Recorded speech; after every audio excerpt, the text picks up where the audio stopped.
Gratuite entrée pour la dernière séance. C'est pour la semaine. Vous allez voir, le bouche à oreille va fonctionner. Vous n'aimez que les films qui ont 3000 entrées. Ce film ne passera pas à la TV. Il n'y a pas de souci, t'en fais pas pour ça. Tu sais, c'est pour ça que Dieu a inventé la vidéo, il n'y a pas de malaise. Bienvenue pour cet épisode spécial du Grand Silence. Quel plus beau cadeau trouvé au pied du sapin qu'un épisode consacré au plus beau film de Noël. La magie de Noël est particulièrement présente dans cet épisode où vous allez trouver une petite sélection que nous vous avions préparée l'année dernière mais que nous n'avions pas eu le temps de monter en temps et en heure pour que vous puissiez en profiter. Et quoi de plus triste que d'avoir une belle sélection de films de Noël alors que Noël est déjà passé? Rien de plus triste, à part peut-être la guerre et la fin dans le monde. Peut-être. Toujours est-il que il s'agit donc d'une vieille émission, donc ne vous étonnez pas si vous n'entendez pas le rire de Lucie. Désolé, elle n'était pas encore dans l'équipe.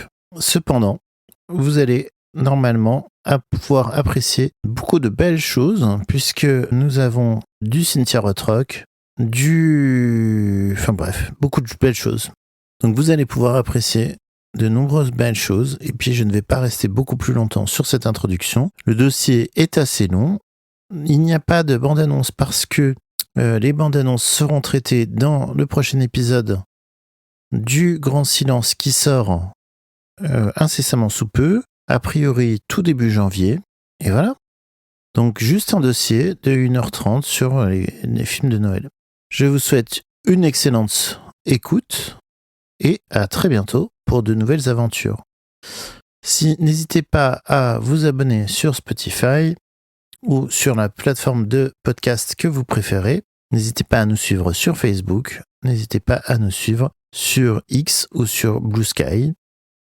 N'hésitez pas à nous envoyer des messages si nous mettons trop de temps à publier des épisodes ou à donner des nouvelles sur les réseaux sociaux. Cela nous motivera. Très bonne écoute.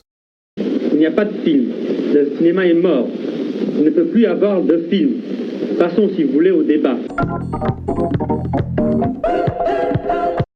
Retour avec notre dossier consacré aux films de Noël, car les films de Noël, ce ne sont pas que des films avec des pulls moches, avec Hugh Grant, avec de la neige, ou avec « Mais non, c'est le Père Noël, enfin, il faut y croire, il faut croire en la magie de Noël. C'est lui, je le reconnais. » Même si on va voir qu'il y en a un peu quand même. Puisque pour cette magie de Noël, nous avons décidé de vous parler de Merluce de Marcel Pagnol, un film des années 30 en noir et blanc. On va vous parler de The Store, un documentaire de Frédéric Wiseman de 1982, il me semble. Et on va vous parler de plusieurs films qui, vous le verrez, ont une thématique un petit peu en commun, qui sont La sorcière de Noël, Noël en cavale et Santa's Summer House. On garde la surprise sur qui sont les réalisateurs de ces films. Le premier film dont nous allons vous parler est Merluce de Marcel Pagnol, film méconnu d'un réalisateur extrêmement connu et qui revient sous les feux des projecteurs d'une manière totalement inattendue, puisque le film d'Alexander Payne, Winter Break, qui vient de sortir sur les écrans au moment où nous enregistrons ce podcast, en est le remake librement inspiré, mais quand même on n'en parlera pas trop parce que pour le coup là c'est pas du tout le Grand Silence. Alexander Payne, c'est des films qui marchent pas mal quand même. Martin, que peux-tu nous dire sur Merluce? Comme tu disais, c'était un film de Marcel Pagnol. Anecdote au passage, mon école primaire s'appelait l'école Marcel Pagnol. Voilà, je trouvais important de le préciser. Big up. Représente. Pagnol, c'est quelqu'un qui a eu ses premiers succès à la fin du cinéma muet. Et donc, c'est un des premiers qui s'est intéressé au cinéma parlant. Et donc, comme il était dramaturge, il avait de la matière théâtrale pour faire du cinéma parlant, avec cette particularité que c'était du théâtre avec des comédiens du sud de la France. C'est-à-dire que déjà, quand il voulait monter ses pièces, on lui disait ce serait bien de prendre des acteurs parisiens. Il disait non, vous inquiétez pas, si c'est pas Rému qui joue le rôle de César, c'est pas la peine. On va perdre tout le charme de la pièce. Et il avait raison, parce que le succès des pièces vient avant tout de ça. Et pareil, quand il a voulu faire du cinéma parlant, on lui a dit, mais oui, mais le parlant, ça démarre à peine. Et franchement, est-ce que le public va avoir envie d'entendre des gens qui ont un accent méridional tellement fort que parfois on comprend pas trop ce qu'ils disent? Et donc, en sachant qu'à l'époque, quand il a voulu faire du cinéma à la base, les gens de théâtre étaient pas contents, parce que faire du cinéma, pour certains gens de théâtre, c'était se dévaloriser à ses propres yeux, c'était détruire l'art dramatique. Il y avait aussi les gens de cinéma qui voyaient pas d'un très bon œil les gens de théâtre qui arrivaient dans leur milieu. La particularité de Merlus dans tout ça, c'est que c'est le premier film qu'il a produit et réalisé qui n'est pas adapté d'une de ses pièces de théâtre. C'est le premier scénario original, donc ça raconte dans un lycée dans le sud de la France des enfants qui ne peuvent pas rentrer chez eux pour Noël et donc qui vont devoir passer Noël dans les dortoirs du lycée avec pour seule compagnie un gardien du lycée, donc qu'ils ont surnommé Merlus. Parce qu'il sort le poisson. Absolument. Voilà. Et donc ils vont devoir passer la soirée de Noël avec lui. Et va-t-il y avoir un miracle de Noël? Vous le saurez après avoir vu le film. Et voilà. Et donc c'est un film qui est vraiment pas parmi les plus connus de Marcel Pagnol, dont on parle encore aujourd'hui parce que, je crois, le fils ou le petit-fils de Marcel Pagnol a entrepris de sortir tous ses films en cassette et en DVD et en Blu-ray maintenant. Pas partie des films qui avaient vraiment marqué l'histoire du cinéma en général et même l'histoire de la société de production de Marcel Pagnol. Mais c'est un film qui a cet intérêt-là d'être un des premiers films de la grande aventure du parlant, en sachant que Marcel Pagnol avait créé des studios de cinéma dans le sud de la France. Et c'est intéressant de voir qu'il expérimentait pas mal, quoi. Déjà, en faisant du parlant à l'époque où c'était pas encore totalement installé, en faisant des scènes en extérieur, surtout faire du cinéma parlant en extérieur, c'était assez compliqué à l'époque. Et aussi, il a même fait quelques films avec des procédés de cinéma couleur expérimentaux. Il a fait des films qui aujourd'hui sont vraiment beaucoup moins connus, mais qui peuvent présenter un intérêt en termes d'évolution technique du cinéma. À travers les films de Pagnol, tu vois vraiment le cinéma faire la transition entre le muet et parlant. Et encore une fois, une des raisons pour lesquelles peut-être son cinéma aujourd'hui reste intéressant, c'est que justement en prenant les comédiens du théâtre et le cinéma du théâtre du Sud, c'est-à-dire les comédiens qu'il allait chercher dans des salles comme l'Alcazar de Marseille, où les gens avaient vraiment l'habitude de jouer de façon comme on voit pour Rému, quoi, de façon très exubérante, avec le verbe haut. Ça fait que c'est des films qui vieillissent beaucoup moins que d'autres films de la même époque qui étaient tournés avec des acteurs du muet. Donc, qui savaient pas trop placer leur voix, qui gardaient toujours des mimiques de cinéma muet, des gestuels de cinéma muet. Dans des films comme Marius, on voit vraiment les comédiens qui sont des comédiens de théâtre qui ont des effets de voix, des effets de gestuels qui font très réels. Et donc, on retrouve aussi ça dans Merlus, qui est un film peut-être moins vivant que les autres, moins porté sur des dialogues très très forts et très méridionaux dans la façon dont les personnages s'expriment. Mais ça conserve un charme d'une époque qui n'existe plus et d'une façon de jouer aussi. Donc c'est un film qui mérite d'être vu comme les autres films produits ou réalisés par Marcel Pagnol. Mais Merlus, c'est un film qui, alors ça lui fait pas défaut. Enfin, ça ne change rien à la qualité du film, mais c'est vrai que il en pâtit du début du parlant, et même le film lui-même, il me semble que c'est pas sur le DVD, hein. C'est vraiment la copie à l'époque prévenait que les enregistrements n'étaient vraiment pas de très très grande qualité. Donc voilà, on pouvait avoir peut-être du mal à entendre, mais ça ne gêne pas du tout pour le film que c'est. Non, parce que, et justement, ça fait partie des choses qui sont assez intéressantes, parce que c'est un film qui, du coup, est assez à contre-courant par rapport à l'image que l'on se fait de Pagnol, plein de facons, de grands discours et de grands... Là, c'est un film assez sec, très court, avec une structure narrative qui est très linéaire, puisque on est littéralement sur le déroulé d'une soirée, des premiers appels pour les enfants qui vont partir pour le réveillon, les enfants qui se rendent compte que leurs parents ne sont pas venus les chercher, soit parce qu'ils en ont plus, soit parce que il y a des réalités sociales comme une mère qui s'est remariée et qui laisse un peu tomber son fils, ce genre de choses. Il y a après la colle, enfin l'heure de permanence, le repas, etc. Jusqu'au réveil avec les cadeaux dans les souliers, puisque le miracle de Noël va s'accomplir. Un spoiler. Et avec un Père Noël très inattendu, qui est donc ce fameux Merlus. Donc Merlus qui est un personnage assez particulier, puisque c'est un vétéran de la guerre. Donc déjà, ça c'est assez intéressant. C'est un peu une gueule cassée, puisque derrière ses lunettes noires se cache un œil qui est sorti de son orbite, donc qui est un peu flipouille.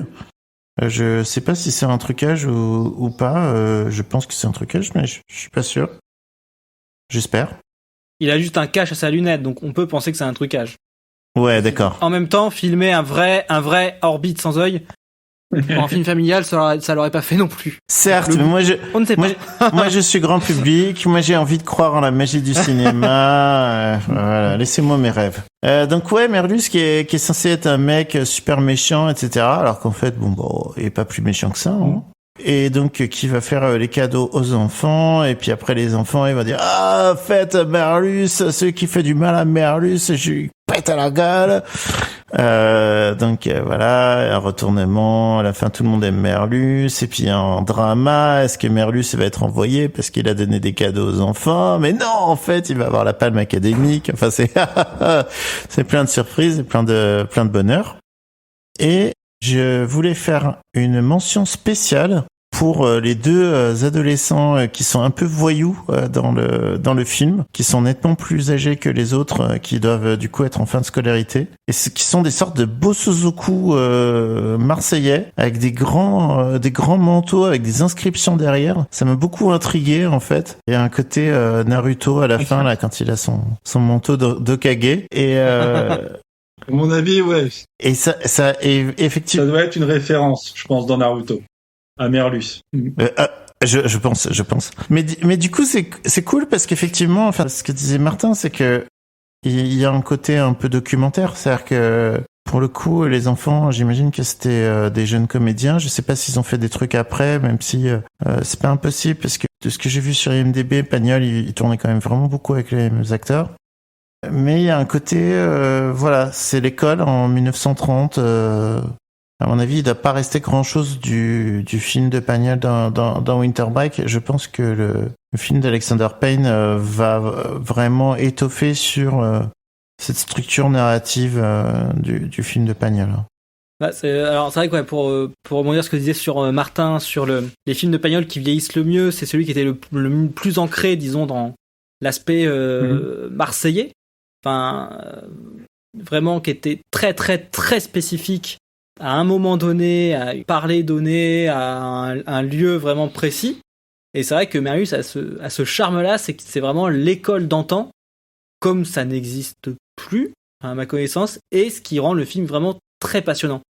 Et alors effectivement, ouais, pour parler un petit peu de Winter Break, alors Alexander Payne, de ce que j'ai lu, c'est que il avait vu le film Merlus il y a une bonne dizaine d'années, et en fait, on lui avait proposé une série qui se passe dans un lycée américain dans les années 80, sur des étudiants qui ne pouvaient pas rentrer chez eux à Noël. Et lui, il a pris le projet, il a dit non, mais en film, et il s'est vraiment très clairement inspiré de Merlus, et il le cite lui-même, mais c'est une inspiration, comment dire, il fait vraiment il traite l'idée, et il l'exploite, le développe énormément. Donc, Winter Break, pour en parler très vite fait, donc voilà, donc on est en 1970, dans une académie, l'académie de Barton, qui est une académie très classieuse, où, du coup, des élèves ne peuvent pas rentrer chez eux à Noël. Comme dans Merlus, il y en a un, c'est parce que sa mère s'est remariée, et que là, elle a l'occasion de faire sa lune de miel, donc elle laisse son gosse à l'école. Et ils sont gardés cette année par un professeur, donc là, c'est pas un pion, c'est vraiment un professeur, qui est vraiment un professeur, disons, très strict, très très peu aimé, et des élèves et de ses collègues, qui est très très traditionnel, très droit, très peu aimable. Il a gardé aussi de Merlus l'idée des yeux. Là, c'est pas qu'il lui manque un œil, mais le professeur dans Winter Break a un strabisme. Et clairement, là, autant Merlus se terminait plutôt au moment de Noël, en fait, une fois que Noël est passé, hop, c'est la fin du film. Winter Break vraiment exploite à fond les 2 semaines de vacances et va développer, on sort de l'école, ça part un peu en voyage scolaire au musée, entre juste ce professeur et un élève, et ça exploite énormément, les passés de l'un et de l'autre, qu'on découvre petit à petit. C'est un film assez passionnant, et vraiment, alors un peu comme Merlus, disons, peut-être pas pour les mêmes raisons.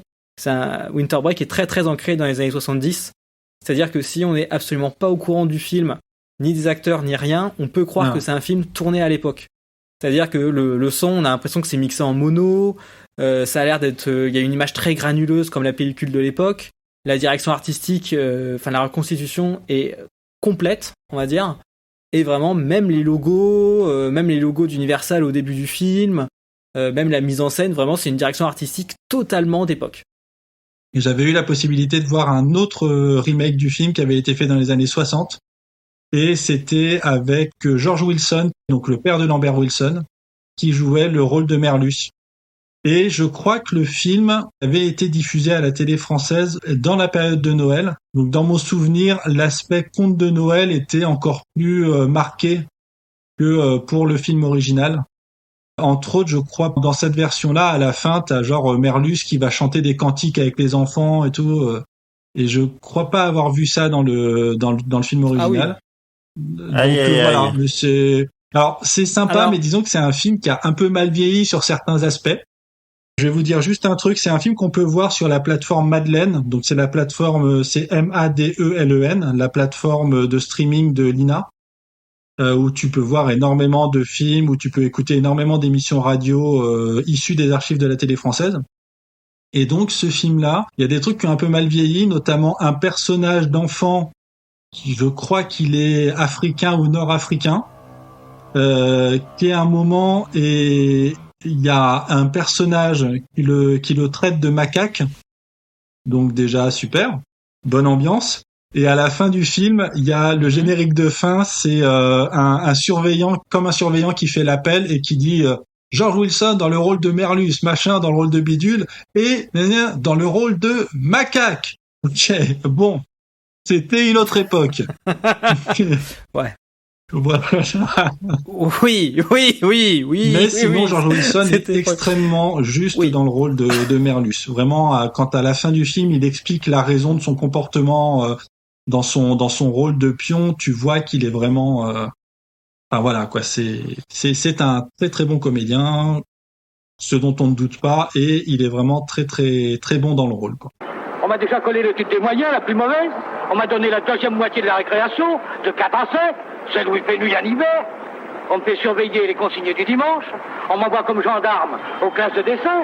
Et maintenant, au lieu d'ajouter mon nom au tableau de service à la place de mon prédécesseur, on avance mon tour de 5 rangs et on m'offre l'étude de la veille de Noël. Et ben, je dis tout de suite qu'on se fout de moi, un point c'est tout. Attention, réponds le viseur. Du coup, deuxième film que nous voulions aborder dans ce cycle de cinéma de Noël, c'est The Store de Frederick Wiseman, documentaire réalisé sur un grand magasin. Il me semble que c'est à Dallas, ou en tout cas dans le Texas, si j'ai bien compris. C'est Dallas, c'est totalement Dallas. Et donc on va y découvrir évidemment un monde impitoyable, puisque on est en plein dans les années Reagan, grand magasin type Le Printemps ou La Samaritaine, avec beaucoup de produits de luxe et une volonté, il faut vendre, c'est le moment de faire de bonnes affaires. Et donc on va suivre le quotidien de ce grand magasin et la montée vers Noël. Donc The Store, c'est un film qui est assez intéressant en termes de méthode, puisque c'est un film qui a été présenté au Forum des Images il y a pas très longtemps, en 2022. Et donc vous avez une vidéo sur YouTube qui est captée dans des conditions pas terribles en termes de son, mais bon, bah c'est la vie, où Frederick Wiseman explique comment il a tourné ce film, et c'est très intéressant pour un peu comprendre la manière dont Frederick Wiseman fonctionne. Donc The Store, c'est un documentaire qui a été tourné sur une durée d'environ 6 semaines. Le grand magasin dans lequel il a tourné lui a ouvert les portes en grand, ne lui a imposé aucune limite par rapport à ce qu'il devait filmer. Donc il a filmé à environ 150 heures de rush. Le film dure 2 heures, donc vous pouvez imaginer qu'il a pas mal coupé au passage. En fait, ce que Frederick Wiseman explique, c'est que quand il tourne un documentaire, lui, ce qui l'intéresse, c'est de montrer comment fonctionne une institution. Donc, il va dans un lieu et il essaye de porter un regard qui n'est pas un regard dirigé. Il ne sait pas ce qu'il va tourner, il ne sait pas ce qu'il va y trouver. Il a envie de laisser venir le sujet se dévoiler à lui. Et d'ailleurs, même dans le montage final, on peut voir que c'est un type de documentaire qui ne contient pas de narration, ça c'est très important, qui s'inscrit dans des scènes qui sont relativement longues. C'est un type de documentaire où les personnages ne sont pas présentés, donc c'est pas du tout un film avec des talking heads. Vous savez, ces documentaires avec les personnes filmées au niveau de la poitrine, avec le nom de la personne en dessous, en torse plutôt. Et son titre officiel. Voilà, exactement. Ouais, face caméra, etc. Là, en fait, on ne voit que des gens qui sont en situation et qui sont définis par la manière dont ils agissent. Et qui agissent dans un lieu qui les définit, en fait. On les verra jamais en dehors du grand magasin. Même s'il y a une sorte de réception à la fin. Et donc ce que Wiseman explique, c'est que un film comme The Store, c'est 9 mois de montage, parce qu'en fait, au fur et à mesure, il va agir comme un tamis. En fait, il va réduire à chaque fois de moitié la durée de son film. Donc il commence avec 150 heures de rush, il élimine à moitié, après il voit ce qui l'intéresse là-dedans, il soustrait jusqu'à ne garder que des scènes qui lui paraissent à la fois fortes en elle-même et pour elle-même, et à la fois forte dans un contexte de ce qu'elle révèle de la manière dont fonctionne le lieu.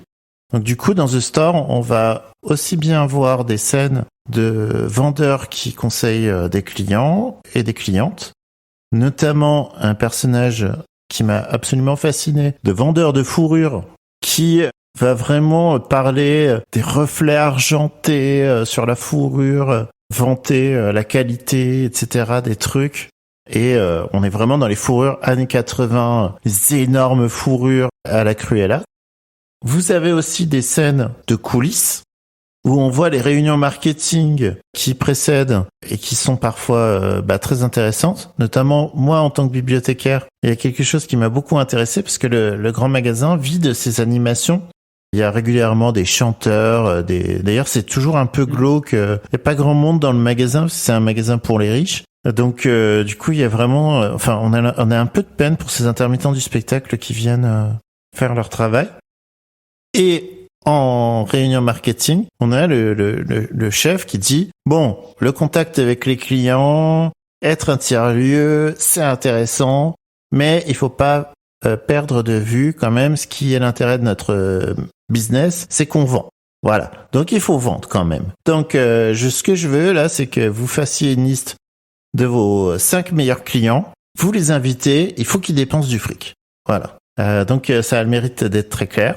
Et puis il y a des petites scènes de vie qui sont assez hallucinantes, comme cette séquence où il y a une coach qui fait faire de la gymnastique aux vendeuses du rayon habillage, qui leur fait faire de la gymnastique de mouvement de main, parce qu'elles vont beaucoup manipuler les objets pour les clients, et les faire sourire, de la gymnastique de sourire. Et c'est un peu compliqué quand même à regarder, quoi. On a un peu de la peine. Donc voilà, alors après Frederick Wiseman, c'est pas le réalisateur le plus funky du monde. Et il y a une chose aussi qui m'intéresse beaucoup dans Wiseman, mais qui en même temps me frustre aussi pas mal, c'est que je trouve que les films de Wiseman sont jamais extrêmement parlants en eux-mêmes. C'est-à-dire que comme Wiseman est très peu interventionniste et très peu explicatif, c'est pas le cauchemar de Darwin, quoi. Y a pas ce truc où on ressort en se disant le capitalisme c'est mal, ou le machin ce truc. En fait, on n'en ressortira pas avec des grandes vérités. Par contre, ce qui est intéressant, c'est la manière dont les films de Wiseman se répondent, puisque comme ce qui l'intéresse, c'est de parler des institutions, Typiquement, par exemple, il a fait un documentaire de 3 heures sur la bibliothèque de New York. Et c'est intéressant de mettre en rapport comment fonctionne une bibliothèque, comment fonctionne un grand magasin, comment fonctionne un asile psychiatrique, comment fonctionne un opéra, comment fonctionne un grand restaurant. Ce sont toujours des lieux qui sont analysés sous l'angle de l'organisation, et c'est la confrontation qui donne du sens. Donc voilà, c'est vraiment intéressant.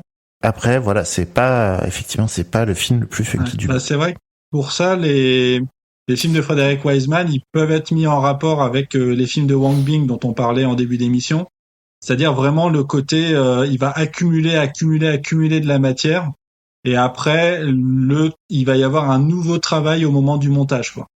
Au moment où il va prendre tout ce qu'il a filmé et où il va dire, je garde ça je garde pas, ça je garde, ah bah non, finalement je garde pas. Ça, je l'ai enlevé, bah finalement, je vais le remettre. Comme tu disais, Benjamin, il va tamiser, quoi, c'est-à-dire il va faire un truc de 9 heures et puis enlever, et puis enlever, et puis enlever. Et à un moment, il va arriver à la durée qui lui paraît être la bonne, quoi.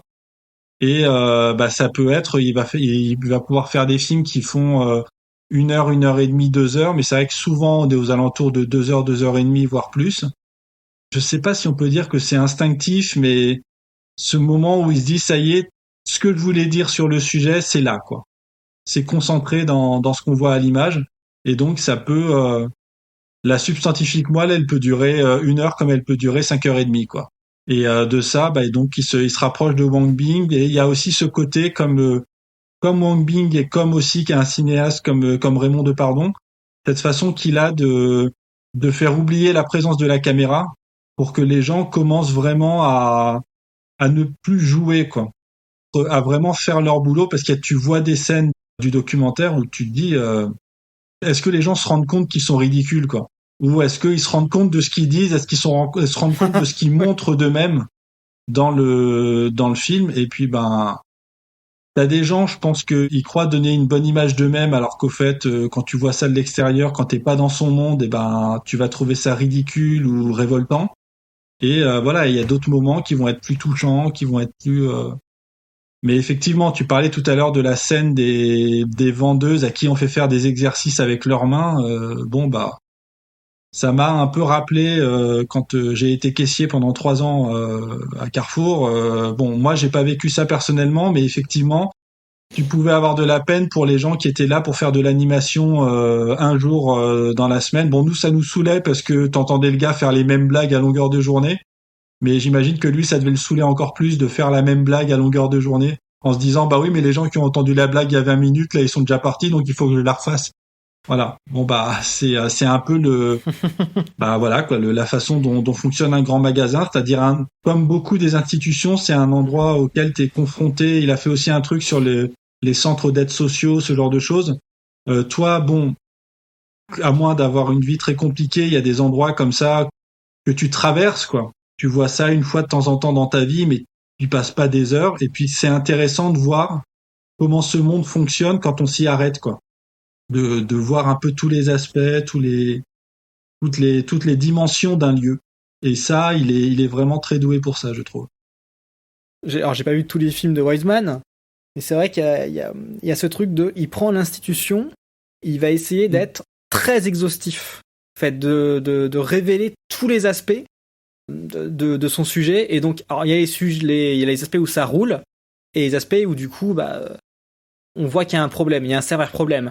Dans son premier long métrage, donc Titicoat Follies, c'était dans un centre psychiatrique pour criminels, et il y avait cette scène où justement 2 infirmiers amenaient donc un criminel qui a une pathologie mentale à la douche, et ils se foutaient de sa gueule. Et il y a un rapport très très humiliant à ça. Et Wiseman se disait, non mais c'est peu importe ce que le gars a fait, enfin personne ne mérite ça. Et c'est vrai, alors, particulièrement dans The Store, enfin plus spécifiquement sur ce film-là, c'est vrai qu'il y a ce truc assez effrayant, disons, de l'économie de faut vendre. Et on voit vraiment une machine immense. Alors c'est le grand magasin en question, c'est les galeries Neiman Marcus.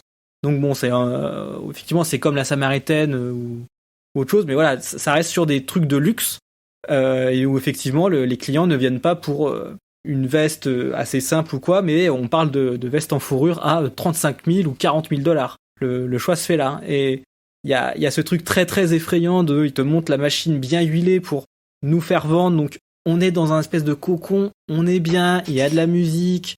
De mémoire, j'ai pas de souvenir dans le film avoir vu des moments d'intérieur de boutique où on voit la lumière du jour. Donc comme ça, on n'a pas la sensation du temps qui passe. Il y a ces choses-là et oui. Et après, il y a un espèce de quand on est du point de vue du coup de l'organisation interne, on a l'impression de voir une armée en fait, une armée au combat. Très très bien organisé. Oui, effectivement, c'est une belle machinerie, mais c'est aussi ce regard neutre de Wiseman qui est que si on aime les grands magasins et si on a envie de connaître la manière dont ça fonctionne, on peut aussi se laisser prendre au jeu et trouver ça assez fascinant et admirer la mécanique à l'œuvre. J'ai aussi pensé, j'ai l'impression de voir en fait une adaptation de jeux vidéo, de jeux de gestion. Comme si vraiment Nine Marcus Tycoon, si le jeu vidéo existait, bon là, c'est comme si c'était l'adaptation ciné. Quoi. Mais ce qui est marrant aussi, c'est que si on en revient au niveau du montage, encore une fois, si on en revient à la thématique de l'émission d'aujourd'hui, qui est les films de Noël, c'est qu'en fait, tu vois que dans ce film-là, bien sûr, les gens sont là parce que c'est à Noël qu'ils font leurs plus gros chiffres et il faut motiver les équipes pour vendre le maximum. Et je trouve ça très intéressant qu'au niveau des choix de montage, on voit extrêmement peu de Noël dans ce film, vraiment. C'est-à-dire qu'il aurait pu faire des plans, il aurait pu mettre des musiques de Noël, il aurait pu faire des plans où on voit des sapins, où on voit des guirlandes et tout. Alors il y en a, mais c'est dans les détails. C'est-à-dire que c'est pas qu'on oublie que c'est pas un film c'est un film qui à aucun moment ne met en avant le côté magie de Noël, qu'elle soit vraie ou qu'elle soit mise en scène. Et c'est ça, mise en scène par le magasin, je veux dire. Hein, et c'est ça que je trouve intéressant, c'est ce côté. Le parti pris, c'est à Noël, c'est là qu'on vend le plus. Et après, ce qu'on montre, c'est la machine de guerre pour vendre. Je trouve que c'est vraiment intéressant, quoi, de justement ce côté épuré du montage pour montrer quelque chose. Au début, on voit le Noël, tu le vois surtout au début. Tu vois des petits éléments qui permettent de contextualiser, et puis des dialogues un peu qui tournent autour de ça. Et après, c'est quelque chose qui est complètement mis de côté. Et c'est un peu comme si tu vois le film, tu sors du cinéma, ou t'éteins ta télé, et tu fais, ça se passait pas à Noël, ce truc? Alors, il y a un peu cette idée-là, quoi. Ça te revient après coup, et tu te dis, ah ouais, putain, donc tout ce que j'ai vu, c'est tous les efforts qu'ils font pour faire un chiffre d'affaires, le plus fort possible à Noël, quoi. Bah là clairement, sur les films qu'on a choisis, c'est là où le film où la magie de Noël n'est que un simulacre. Clairement, c'est la façade d'une organisation bien huilée pour faire de l'argent. Et c'est vrai qu'effectivement, il y a très peu d'allusions à Noël, et la majorité de mémoire, c'est vraiment des vendeurs qui font des petites blagues aux clients du style n'hésitez pas à revenir, pensez au Père Noël. Enfin voilà, vraiment un truc. Il y a voilà de l'association symbolique. Bah, disons que autant les autres films dont on va parler sont plus à hauteur d'enfants, autant là pour le coup on est à hauteur d'adultes, quoi, qui croient plus trop au Père Noël. It's green and mauve, and then there's another one that is divine, Connie. It's a sleeve that's about this long, and it's totally backless. Has this neckline, kind of crossed like this, but just totally no back. And of course, it can come in any of the colors. Okay. You want to see any of the suits on? I'll get those. Thank you. Passons à notre troisième bloc de 3 films. Donc, La sorcière de Noël, Noël en cavale et Santa Summer House. Alors, pourquoi regrouper ces 3 films? Eh bien, il s'agit de 3 films qui sont réalisés par des réalisateurs que nous connaissons pour d'autres types de films. Puisque La sorcière de Noël est un film de Michele Soavi, que l'on connaît pour De la morte et de l'amore, pour Arrivederci amore. Ciao. Ouais. Et c'est Bluebird? Non, c'est quoi? Bloody Bird. Bloody Bird. Voilà, et Bloody Bird. Et donc du coup, si vous aimez son cinéma, et c'est vraisemblable que vous l'aimiez, vous vous êtes certainement dit, mais comment ça se fait qu'il fait plus des films, Michele Soavi? Eh ben, en fait, il a fait La sorcière de Noël, qui est un film qui est sorti en 2018, de mémoire. D'accord. Donc on a Noël en cavale, qui est un film de Christopher Smith, que on connaît pour Triangle, pour Creep, pour Black Plague. Severance. Severance, ouais. Donc un réalisateur anglais très apprécié pour ses films d'horreur, pour ses films un peu viscéraux. Et Santa Summer House, qui est un film de David de Coteau, qui est un ami de Nanarland et qui aime bien faire des films d'horreur avec des femmes dénudées, mais aussi des garçons dénudés qui prennent leur douche. Très peu d'argent. Voilà. Et donc là, qui nous propose un film totalement différent, mais avec un petit twist que l'on va garder de côté pour la suite. Donc on va peut-être dans un premier temps parler de La sorcière de Noël et de Noël en cavale. Peut-être Paul pour La sorcière de Noël et puis Martin pour Noël en cavale. Si vous pouvez nous présenter les deux films, puis après on parlera un petit peu de ce qui les relie. Bah alors, La sorcière de Noël, donc mon film de Michele Soavi. Michele Soavi, pour le situer assez rapidement, c'est quelqu'un qui, on peut voir ça comme ça, a eu la malchance de naître trop tard, puisque il a commencé donc assez jeune sur la fin du cinéma de genre italien, donc qui était une industrie vraiment extrêmement productive, de qualité vraiment très très belle. Et Michele Soavi, alors bon, c'est un cinéma de genre qui a duré, disons, dans les années 50 et qui a agonisé dans les années 80. Lui est arrivé, il me semble, dans les toute fin des années 70, comme assistant réalisateur. Il a travaillé pour Lamberto Bava, pour Joe D'Amato, beaucoup. Et d'ailleurs, Joe D'Amato a produit ses premiers films. Il a aussi assisté Dario Argento, par exemple. Et c'est un peu vraiment l'enfant de ce cinéma de genre, mais vraiment l'enfant prodige. C'est-à-dire que, moi, j'ai pas encore vu tous ces films, hein, mais La Secte, Bloody Bird, c'est vraiment très très bien. Della Morte dell'Amore, c'est magnifique. Et surtout, Arrivederci Amore Ciao, c'est un film vraiment incroyable. Alors effectivement, il tourne très très peu, donc je vais pas revenir sur pourquoi ce cinéma, cette industrie italienne s'est arrêtée à petit feu, hein. Ça serait trop long à expliquer, et puis bon, bref, on n'est pas là pour ça. Merci Berlusconi. Oui, voilà, bon, entre autres.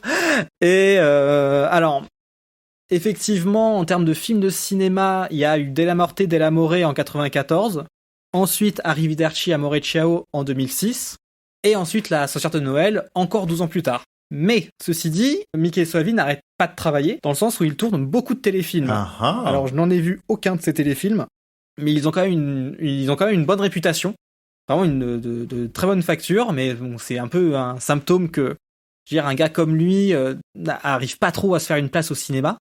Et je conseille énormément, justement, Arrivederci Amore Ciao, qui est un film hommage très somme au cinéma de genre italien. Je veux dire, le film de cannibale, le giallo, le film d'horreur gothique, le poliziotesco, le western. C'est vraiment de la référence et de l'hommage complet.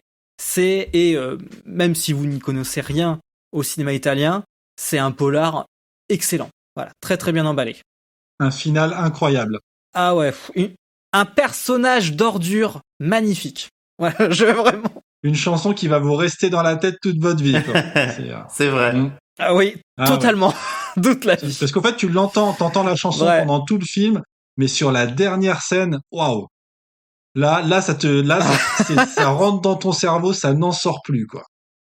Et du coup, il réalise, alors je ne sais pas comment il est arrivé sur ce projet, donc de La sorcière de Noël, la Befana Vien di Notte, de son titre original. Alors, on n'est pas sur le Père Noël, on est sur une autre figure, une figure du folklore italien, qui est donc la Befana, qui est en fait la sorcière qui offre les cadeaux aux enfants le 6 janvier, donc la nuit qui précède l'épiphanie. Voilà, mais après ça reste, grosso modo de ce que je sais, ça reste le même principe du Père Noël. Elle passe dans les maisons, il y a les petites chaussettes accrochées à la cheminée, elle met les cadeaux, des bonbons, bref. Les jeux de construction. C'est comme le Père Noël. De quoi ? Des jeux de construction. Ah oui, voilà. Oui, oui, parce que, en fait, vous verrez en regardant le film qu'il y a Un léger partenariat commercial. Oui, léger. Et le film raconte l'histoire de Paola, donc qui est la sorcière de Noël, mais dans le civil, c'est Paola, institutrice, qui a eu le malheur, une année, d'avoir oublié le cadeau d'un enfant. Aïe. La boulette. Et on se retrouve longtemps après, une vingtaine d'années plus tard, de mémoire, où, en fait, cet enfant a grandi et veut se venger de la sorcière de Noël, en s'en débarrassant et en, du coup, occupant le marché. Alors là, c'est un peu comme The Store, ça rejoint, c'est la magie de Noël et la magie de The Store. Il veut supprimer, du coup, la sorcière de Noël et pouvoir installer tout son marché de constructeurs de jouets. Et il a un projet qui rappelle un peu celui d'Halloween 3. Je vais pas en dire plus, mais qui est très désabusé, on va dire, qui est très triste, très glauque. La sorcière de Noël, alors c'est quand même un film, donc je crois que c'est le plus gros succès de Michele Soavi, ce qui n'est pas très étonnant vu que c'est un film vraiment pour enfants, pour la famille. Lui qui faisait plutôt des films, franchement plutôt interdits aux moins de 12 et 16 ans. Et l'actrice principale, c'est Paola Cortellesi, qui est non seulement actrice, mais aussi humoriste, chanteuse et présentatrice. Quelqu'un de très populaire en Italie, pas du tout en France. Donc, bon, c'était fait pour avoir un succès. Succès modéré quand même, vu que je crois que ça a coûté 7 millions et ça a rapporté entre 7 et 8 millions. Donc bon, c'est pas génial non plus. Ouais. Il y a juste à préciser quand même, je trouve que tu vois l'argent à l'écran. Oui, ça c'est clair. Après, pour parler du film, bon, moi c'est un film. Là, clairement, je suis très client de Michele Soavi, comme vous avez pu le constater. Là, clairement, beaucoup moins, mais en même temps, je ne suis pas le public cible. On est vraiment sur le film de Noël très familial, très, disons, volonté de blockbuster, un peu comme avait pu faire Alain Chabat en France avec Santa et compagnie, on va dire. Mais là, avec un style même un peu plus lissé. Et très franchement, on est sur donc le cinéma italien, c'est pas un cinéma qui va très très fort. Il a eu son âge d'or, son gros âge d'or, et pas que dans le cinéma de genre. Et un peu comme le cinéma américain, depuis la fin de cet âge d'or, les films vraiment intéressants qui en sortent se réfèrent à cet âge d'or-là. Aujourd'hui, le grand représentant du cinéma italien, c'est Paolo Sorrentino, qui fait une redite de Fellini à l'époque berlusconienne, grosso modo. Ou Alice Rohrwacher, qui a fait La Chimère dernièrement, mais qui fait des films qui ont l'air d'avoir été tournés dans les années 70, et qui font beaucoup penser à Rossellini ou Vittorio De Sica. La sorcière de Noël, effectivement, donc il y a un gros partenariat commercial, et Michele Soavi, je n'ai pas trouvé d'interview à propos de ce film-là. Bon, je pense ça a pas l'air d'être un projet personnel non plus. Et c'était pas très beau, quoi. Et on dirait, alors autant pas très beau, c'est pas horrible. Franchement, j'ai pas trouvé ça nul. Il y a quand même de l'ambition, mais esthétiquement, ça ressemble à du Tim Burton des années 2000. Un peu un truc très factice. Enfin, très factice dans le sens très lisse et trop impersonnel, je trouve.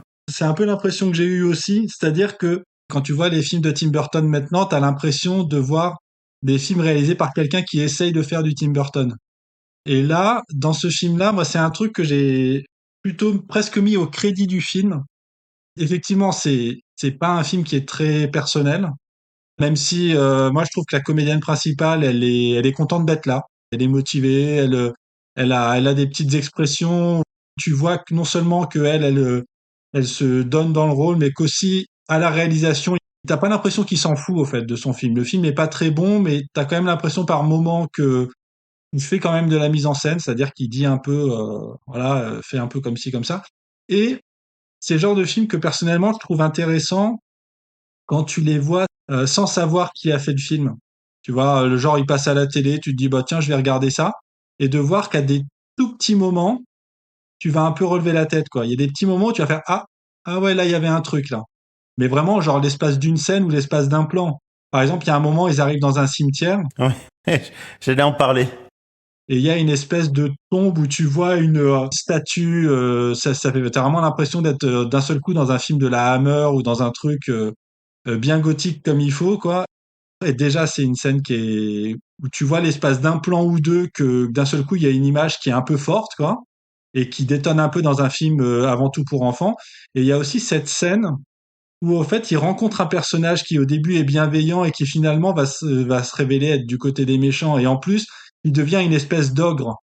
Bon, l'histoire c'est que la sorcière de Noël, c'est une institutrice, donc elle disparaît, et donc t'as les élèves de l'institutrice qui vont la chercher, qui vont la essayer de retrouver où elle est.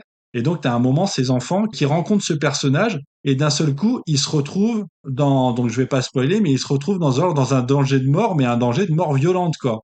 Oui, vraiment étonnamment violent. C'est ça. Et là, d'un seul coup, je me mets à la place de quelqu'un qui aurait vu le film, qui a des connaissances en matière de cinéma de genre, un minimum, quoi, qui regarde le film parce que ça passe à la télé et que le reste de la famille le regarde. Et là, je me dis, à ce moment-là, j'aurais vu ce film dans ce contexte, j'aurais un peu levé les yeux en mode, ouais, je vais quand même voir qui c'est qui a fait ce film-là, parce qu'il y a un petit truc là, qui m'a réveillé. Voilà. Et ça, pour ça, c'est intéressant. Il y a des cinéastes qui, quand ils font des films de commande ou des films pour l'argent, ils mettent vraiment complètement de côté leurs ambitions artistiques, ils sont en pilotage automatique. Et là, je trouve ça intéressant que l'espace d'une scène ou l'espace d'un plan, Michele Soavi fasse des trucs un peu à l'ancienne, quoi. C'est vrai que c'est un truc qui m'a aussi marqué, c'est qu'il y a même plus d'une fois, il y a quand même de la grosse cruauté envers des personnages d'enfants, et même une scène de fin au sommet d'une montagne qui est quand même pleine de dangers. Et c'est vrai que c'est un peu un truc qui reste du cinéma italien, c'est-à-dire que il y a quelque chose de très cruel, quelque chose de sadique et de plutôt dérangeant. On n'est pas trop dans de la violence, bon, plus dans ce film-là quand même par rapport à d'autres films, mais on n'est pas dans une violence de dessin animé en fait, irréel. Il y a vraiment, le cinéma italien était vraiment très pro pour faire des films interdits moins de 16 ans, mais vraiment des trucs qui te marquent, qui sont très violents, très durs. Et effectivement, ça se retrouve dans ce film-là. Ouais. Et là, c'est vrai que l'impression pour ces scènes-là, d'un seul coup, t'as l'impression que le film essaye de rappeler les contes pour enfants, mais les contes pour enfants d'origine, quoi. Les trucs de Perrault, les contes des frères Grimm, de Andersen et tout, où vraiment, bah, les gamins en prenaient plein la gueule, quoi, dans ces films, quoi. C'était ultra violent, quoi. Ouais, et puis c'est assez graphique. Voilà, on voit le truc. Il y a pas du sang en soi, mais Et il pourrait y en avoir. C'est pas hors champ. Oui, ne vous inquiétez pas, hein, ça reste un film familial, hein. Oui, mais effectivement. Oui, voilà. Juste, je voulais rajouter un truc pour le côté familial du film, c'est que il y a aussi 2-3 éléments dans le film qui rappellent qu'on est dans un film populaire italien. Le premier, c'est tout aussi inattendu que ce dont on a parlé. Au début du film, il y a quand même un plan de femme nue, ce qu'on appelle un plan nichon, au début du film. Et ce qui est très intéressant pour ça, c'est que c'est, on va dire, un plan nichon à l'italienne, dans la mesure où, dans les films italiens de l'époque dont on parlait, c'est sans doute encore en vigueur maintenant. Je sais pas, mais peut-être. Dans les films italiens, il y avait une censure qui était très forte et on ne pouvait pas montrer de nudité à l'écran. Et la seule façon de montrer de la nudité à l'écran, c'était quand c'était justifié pour des gestes de la vie de tous les jours. C'est pour ça que dans les films des années 60, 70, début 80 et sans doute après, il y avait énormément de scènes de douche dans les films parce que la douche c'était autorisé, la nudité sous la douche était autorisée. Et là, dans ce film-là, il y a une scène de nudité féminine, encore une fois sous la douche. Et encore une fois, le côté un peu plus moins familial que ce qu'on pourrait entendre, la scène de nudité féminine, c'est tout simplement un gamin qui est en train de mater une jeune femme qui est en train de se doucher, quoi. Et ce qui est aussi très intéressant, c'est qu'au fait, ça devient un élément central du scénario, comme quoi, voilà, il y a quand même une recherche derrière, c'est qu'au fait, tout simplement, le gamin veut filmer la femme sous sa douche avec son téléphone, et qu'au fait, il va poser son téléphone et que c'est en posant son téléphone que le téléphone va filmer la sorcière de Noël en train de voler sur son balai et que toute l'histoire va démarrer de ça. Donc, il arrive quand même à incorporer un plan nichon qui est justifié dans le scénario. Et pour ça, bravo Michele Soavi. Et qui est donc de facto un hommage à Brian De Palma. Oui. Voilà. Ouais. Mais voilà. Et donc aussi pour parler du côté populaire du film, il y a un truc qui m'a aussi paru très étonnant, mais ça c'est quand même très fréquent dans le cinéma italien, c'est l'humour scatologique dans les films pour la famille. Parce que là, il y a quand même une blague à base de caca dans le film qui est quand même très très graphique.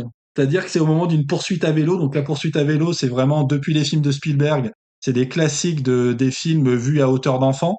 Et là, il y a quand même non seulement le gamin qui se casse la gueule à vélo, mais il se casse la gueule et puis en tombant, il met la main sur une crotte de chien. Enfin, j'imagine que c'est un chien. Voilà. Et, et ça, quand même, il y a les comédies populaires italiennes des années 70-80 qui reposent énormément sur des blagues de genre scatologique. Mais là, franchement, je ne m'attendais pas à voir ça dans un film pour toute la famille et encore moins un film de Noël, quoi. Oh, mais le caca, c'est rigolo. Voilà, mais il y a un côté pur concentré de tout ce qui fait la comédie italienne des années 70 jusqu'à maintenant. Il y a de la nudité, il y a de la scatologie, il y a de la violence envers les enfants, enfin voilà, quoi, tout pour un Noël réussi. C'est génial. Oui. Et ça reste très familial. Et peut-être juste pour terminer sur le côté un peu années 80 du film, il y a un petit côté Goonies dans la manière dont le groupe fonctionne, y compris jusque dans le petit cliché raciste qu'on aime toujours de l'enfant d'origine asiatique qui est super fort en sciences, qui connaît toutes les réponses à tout grâce à parce qu'il est asiatique, hein, voilà, tout simplement, c'est bien connu. Et en même temps, il y a un petit message politique puisqu'on a un des enfants qui est clairement raciste et dont on imagine qu'il va voter Mélanie plus tard en grandissant. Mais à la fin, il fait un petit bisou à la jeune fille noire du groupe. Et ça, j'avoue que je ne l'avais pas du tout vu venir. Donc c'est quand même la magie de Noël. C'est un beau message. Tu ne me reconnais pas? Non.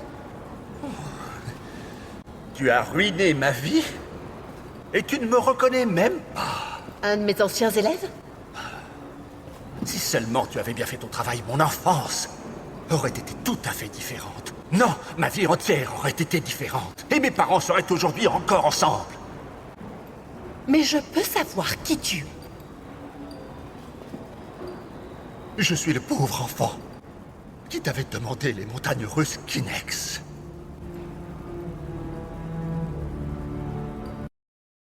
Donc du coup, on parlait de scatologie. La seule chose que j'ai retenue, parce que moi je l'ai pas vu, de Noël en cavale, c'est qu'à un moment il y avait un renne qui pétait. Donc Martin, est-ce que tu peux nous parler du film et nous dire ce qu'il y a de plus à savoir sur ce film Noël. Anglais? Voilà, sur Noël en cavale. Donc le titre original c'est Get Santa, attraper Santa, enfin en gros capturer Santa, capturer le Père Noël. Donc c'est un film de Christopher Smith, dont tu as un peu parlé tout à l'heure. Donc Christopher Smith, c'est un réalisateur, je le trouve particulièrement intéressant du cinéma de genre anglais actuel. Mais j'avoue que je connais pas son niveau de popularité en Angleterre, mais j'ai quand même l'impression que c'est pas quelqu'un qui est aussi célébré que d'autres cinéastes d'aujourd'hui dans le cinéma de genre. Je crois que ces 2-3 premiers films sont sortis en salle en France, mais je suis même pas sûr, parce que c'est des sorties qui ont été assez discrètes. Et depuis, ces films sortent uniquement directement en DVD en France. Donc, c'est un cinéaste que je trouve vraiment intéressant dans la façon dont il aborde le genre. C'est-à-dire que c'est pas quelqu'un qui va arriver, et qui va renverser la table et qui va vouloir faire des films différents. C'est-à-dire que c'est quelqu'un, on voit qu'il connaît le cinéma de genre, mais le cinéma de genre dans son ensemble, qui va proposer des films qui reprennent des canevas classiques du cinéma d'horreur, du cinéma du survival, du cinéma fantastique. Et à chaque fois, il aborde le genre en respectant les règles du genre et en apportant toujours un petit quelque chose. Et c'est toujours, déjà, il y a toujours des idées de mise en scène assez sympas dans ces films. C'est-à-dire que c'est une mise en scène qui est sobre, qui est pas clinquante, qui est pas faite d'effets faciles.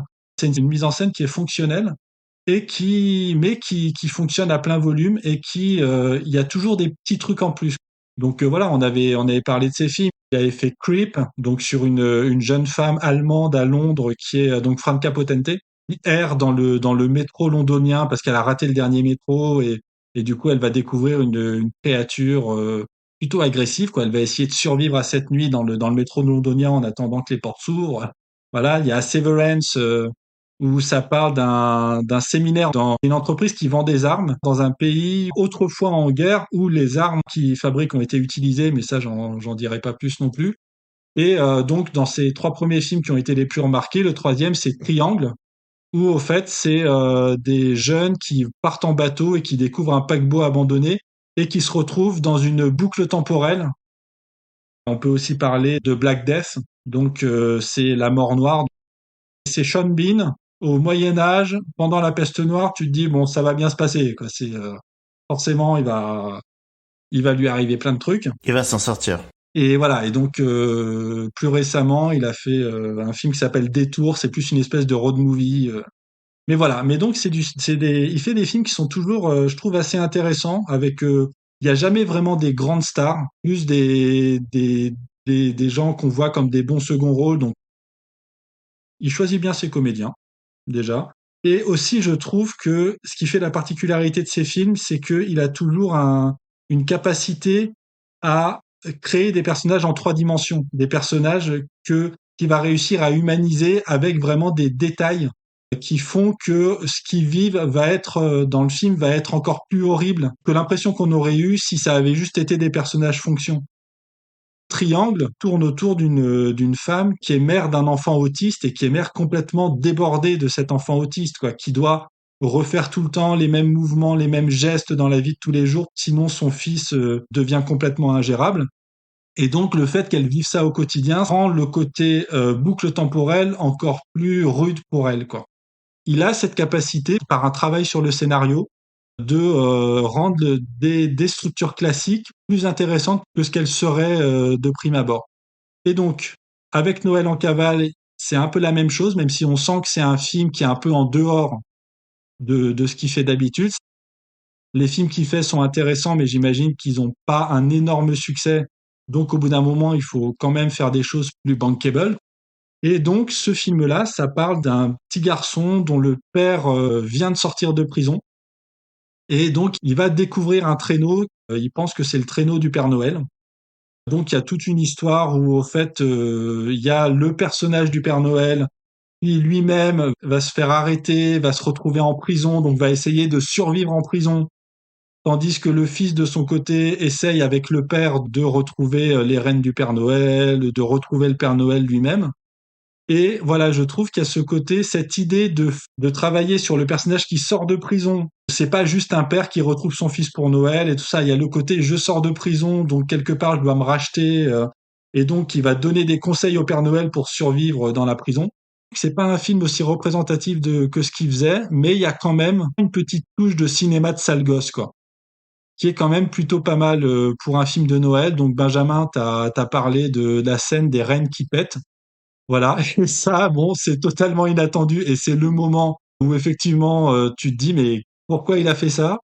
Et en fait, c'est assez marrant parce que bon, la scène est complètement what the fuck par rapport au reste du film, mais tu sens qu'au fait, il a envie de casser un peu le jouet, quoi. Que d'accord, il veut faire un film de Noël avec le Père Noël et tout, mais quelque part, il a envie de faire un truc un peu étrange, un objet un peu étrange, de jouer un peu avec les codes du cinéma de Noël. C'est un film que j'aime bien, d'un cinéaste que j'aime bien, même si le seul reproche que je pourrais faire, c'est que, comme je vous disais, les autres films qu'il a fait étaient très travaillés au niveau du scénario et de la présentation des personnages. Et là, j'ai l'impression qu'au fait, le côté Père Noël en prison, c'est intéressant, mais c'était pas indispensable.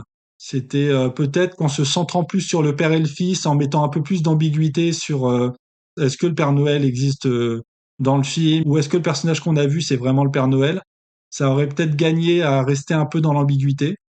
Mais après, le film se suit bien. C'est pas déshonorant, quoi. Par rapport à Michele Soavi, dont c'était le premier film au cinéma depuis plus de 10 ans, donc le côté le retour en salle. Là, Christopher Smith, le film, c'est dans la continuité du reste de ses films. C'est-à-dire qu'il a fait ce film-là, il avait fait un film 2-3 ans avant, il a refait un film 2-3 ans après. C'est un film qui est sympa à regarder, quoi, qui a sa place dans sa filmographie, au fait. Voilà, parce qu'on a vu d'autres cinéastes qui, comme ça, commençaient avec un cinéma très sec, très nerveux, très série B, où vraiment tu sens qu'il n'y a pas le budget, mais chaque centime se voit à l'écran, et qui, d'un seul coup, jettent l'éponge. Je pense notamment à un cinéaste comme Fred Cavaillé en France. Ouais. Fred Cavaillé, tu sens qu'au début, il faisait le cinéma qu'il aimait et que au bout d'un moment, il achetait l'éponge, et on peut pas lui reprocher, hein, parce que forcément, au bout d'un moment, faut bien vivre. Hein.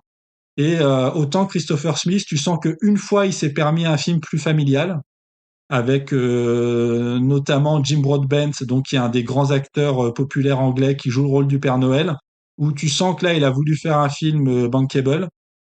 J'ai pas regardé le box-office, je sais pas si ça a marché, mais voilà. Là, c'est un petit aparté dans sa carrière. Peut-être qu'il a des enfants et qu'il a fait ce film pour faire plaisir à ses gosses, ou alors comme Alain Chabat, quoi, qui a fait Santa et compagnie, et qui était un film plutôt sympa à suivre. Moi, Christopher Smith, j'avoue, je suis vraiment passé à côté. J'avais vu que Severance à l'époque. Ouais. Et alors, je sais pas si c'est juste spécifique à ce film-là, mais il y a le côté, effectivement, vraiment film de genre, film quand même pas mal cracra, Ouais. mais aussi beaucoup d'humour. Oui. C'est vraiment, vraiment des grosses comédies anglaises aussi. Ouais. Et ce qui dénote pas du tout, du coup, avec Noël en cavale. C'est vrai, mais je trouve que Severance, c'est le film où c'est le plus marqué par rapport aux autres films qu'il a fait, le côté humour noir. C'est-à-dire qu'il y a une scène que je trouve extraordinaire dans ce film-là. En fait, l'idée, c'est qu'ils se rendent à un week-end des vacances d'entreprise dans un pays des Balkans, où il y a eu la guerre, et où donc les armes qu'ils vendaient ont été non seulement utilisées pendant la guerre, mais aussi ont été utilisées contre des soldats, et on dit contre la population pendant la guerre. Et donc, tout simplement, il y a une légende urbaine des gens qui ont survécu à ces attaques-là et qui sont devenus hyper revanchards, entre autres, envers la société qui vend des armes. Il y a un côté un peu Joe Dante dans ce film, je trouve. Le côté mordant, quoi. Et donc, il y a cette scène où, en fait, ce qui se passe, c'est tout simplement, ils se perdent sur la route, et c'est comme ça qu'ils tombent sur des gens qui sont complètement ravagés. Il y a un côté très délivrance, ou alors La colline à des yeux, ou Massacre à la tronçonneuse, quoi. Le côté famille, le côté petit groupe de gens complètement fêlés qui leur tombent dessus. Et donc, il y a un moment du film, ils arrivent dans le chalet où leur patron les attendait, et au fait, d'un seul coup, ils ont accès aux armes qu'ils fabriquent. Et il y en a un qui se retrouve, qui prend un bazooka. Le patron, il prend un bazooka. Il voit les méchants arriver. Il prend le bazooka. Il est là, allez-y, je vais vous défoncer avec le bazooka. Il tire avec le bazooka. Et au fait, la roquette, elle part vers les gars. Et puis d'un seul coup, elle se met à partir complètement en vrille, en l'air. Ça monte dans le ciel. Et puis dans le ciel, tu vois un avion de ligne qui arrive et qui se fait exploser par la roquette. Oh non. Et ça, je crois que c'est un des plus grands moments du film, mais c'est aussi le seul film où vraiment il s'autorise cette forme d'humour très très noir, quoi. Et il y a un côté dénonce aussi dans ce côté-là, hein, du commerce des armes et tout ça. Et c'est vraiment dans ce film-là que c'est le plus marqué, quoi. Ah, c'est vrai que oui, ce film-là, c'est un peu, oui, c'est, il y a un côté, le crossover entre Délivrance et Caméra Café, quoi. Il y a vraiment ce côté-là, genre les victimes, c'est pas des bandes de potes ou quoi, c'est vraiment les collègues de la Cogip, quoi. Voilà, c'est ça. Mais par contre, il y a toujours ce côté, t'es jamais trop sûr tu sais que les 3/4 des personnages vont mourir, hein, ça, voilà. Je trouve que la façon dont il définit les rapports entre les collègues, t'as l'impression de voir se dessiner un schéma de qui va vivre et qui va mourir. Et au fait, c'est assez pris en défaut pendant le film, quoi. Mais du coup, pour revenir à Noël en cavale, c'est vrai que c'est beaucoup plus familial, hein, Oui. clairement. Mhm. Et j'ai vraiment reconnu, disons, moi, n'ayant vu que Severance, hein, j'ai beaucoup plus reconnu la patte de Christopher Smith dans Noël en cavale que celle de Michele Soavi dans La sorcière de Noël. Ah, je suis d'accord. C'est vrai que tu passes beaucoup de moments où t'as le Père Noël qui est en tôle, et c'est la peur et l'apprentissage de comment se faire respecter en tôle. Ce qui est assez amusant d'ailleurs. Ce qui est assez pas mal, parce que lui, voilà, le Père Noël, c'est quelqu'un qui est pas du tout mêlé aux humains. Il n'a aucun code, je veux dire, même hors de prison. Ce qui est rigolo, en plus, c'est quelqu'un de très gentil, donc se faire passer pour un mec, un espèce de mec baraque qui peut t'en coller une. Ouais. Bon, moi, je trouve que ça marchait bien. Mhm. Moi, ce que je trouvais vraiment intéressant dans le fait de rassembler ces deux films, et puis le troisième dont on parlera au final, c'est la manière dont, effectivement, ces réalisateurs s'approprient des codes du film de Noël, extrêmement classique, du poisson hors de l'eau pour Noël en cavale, les enfants qui sauvent le Père Noël pour la sorcière de Noël. D'ailleurs, pareil, là, dans Noël en cavale, ça a l'air d'être un enfant qui sauve le Père Noël. Mhm. En vrai, Noël, ça existe vraiment. C'est pas pour de faux. Et du coup, il faut se reconnecter à son enfant intérieur pour pouvoir ressentir la magie de Noël, qui n'est pas du tout une fête commerciale. Il y a vraiment comme ça des thématiques hyper fortes qui reviennent et qui sont là depuis Le Miracle sur la 34e rue. C'est vraiment intéressant ce que disait Martin sur Fred Cavaillé et tout ça, mais il y a ce moment où quand même t'abandonnes, quoi. T'abandonnes et tu dis, et puis merde, on va faire un film de Noël, quoi, parce que là, c'est trop dur, quoi. Bah, c'est pas qu'il abandonne, c'est que justement, ça fait un peu.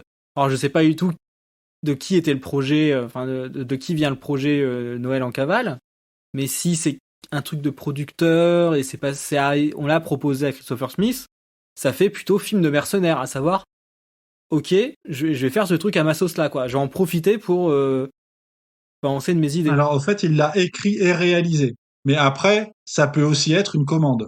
Voilà. Là, je sais pas, c'est vrai que j'ai vraiment un doute sur ce film-là. Il y a des films où tu vois que c'est des films qui ont vraiment été faits pour l'argent, tout simplement pour faire quelque chose de populaire avec peut-être l'espoir de, après, avoir l'argent nécessaire pour pouvoir faire ses propres projets. Enfin, je sais pas, c'est un peu ce que j'attendais, encore une fois, par rapport à Fred Cavaillé, qui était que j'avais adoré ses tout premiers films, vraiment où tu voyais que c'était nerveux, que chaque centime était à l'écran, que voilà. Et après, quand il a fait Radin avec Danny Boone, et je crois qu'il a fait aussi un sketch du film Les Infidèles, voilà. Aïe, aïe. Et voilà, ouais. Et au fait, quand il a fait ces films-là, je me suis dit, bon, ok, d'accord, je voyais le côté, tu fais un film commercial, comme ça, après, t'as l'argent, et puis on te connaît un peu plus dans le milieu, et tu vas pouvoir refaire tes films. Mais comme les 2-3 films qu'il a fait derrière, ça reste du même tonneau des films du cinéma populaire avec des stars et tout, ben je me dis ben non, au fait finalement voilà, maintenant il fait des films fonctionnels et donc je dois avouer que de ce côté-là, c'est intéressant de remettre Noël en cavale dans la filmographie de Christopher Smith. Parce que bah, c'est un film qu'il a fait après Black Death et que après il a fait, il est revenu après à son cinéma de prédilection, qui est le cinéma d'horreur et de cinéma d'horreur et le cinéma de fantastique au sens large. Et j'avoue que de ce côté-là, il me fait pas mal penser à des cinéastes anglais des années 70-80, qui est un peu l'équivalent anglais de Michael Soavi, qui est Norman G. Warren. Donc, qui n'est pas Michael Soavi, hein, qui n'est pas un grand cinéaste de forme et tout ça, mais qui a fait des films après la fin de l'âge d'or du cinéma d'horreur anglais, c'est-à-dire après la fin de la Hammer, de la Amicus et de tous ces studios mythiques des années 60-70. À chaque fois, il s'attaquait à un genre. Il a fait Inséminoïde, qui était un film un peu à la Alien. Il a fait des films comme ça sur des morts vivants, des zombies. Et tu voyais que c'était un gars qui n'avait aucun budget, mais qui ne se refusait rien, quoi. C'est-à-dire que d'un seul coup, il veut faire une voiture qui vole et qui attaque des gens. Et ben, tu vois, bien sûr, tu devines la grue derrière qui soulève la voiture et tout ça, mais tu t'en fous, quoi. Il a voulu faire son truc, il l'a fait. Et voilà. Et donc, une fois ou deux, il a fait une comédie, l'équivalent anglais d'une sexy comédie italienne, c'est-à-dire un truc bien lourdingue avec des jeunes femmes toutes nues tout le temps, quoi. C'est des gens qui survivent comme ils peuvent dans un marché où le cinéma qu'ils veulent faire a eu sa grande époque, mais voilà, ils arrivent après la grande époque. Et donc c'est toujours intéressant de voir comment des cinéastes qui ont une vision du cinéma et qui ont un amour du cinéma et qui ont des connaissances du cinéma se démènent pour continuer à exister alors qu'à côté t'as des gens qui font des trucs totalement impersonnels et qui gagnent des millions, quoi.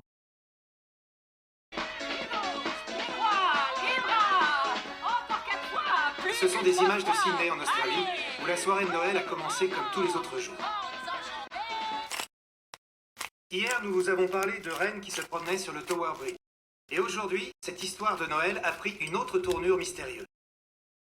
Un homme d'une 60aine d'années déclare à qui veut l'entendre qu'il est le Père Noël. Cet homme est entré par effraction dans le refuge canin de Battersea, où les reines avaient été placées. Et il a tenté de les catapulter de l'autre côté du grillage. Il semblerait que le Père Noël va passer le réveillon en prison. Alors, une personne qui ne gagne pas des millions, c'est David de Coteau.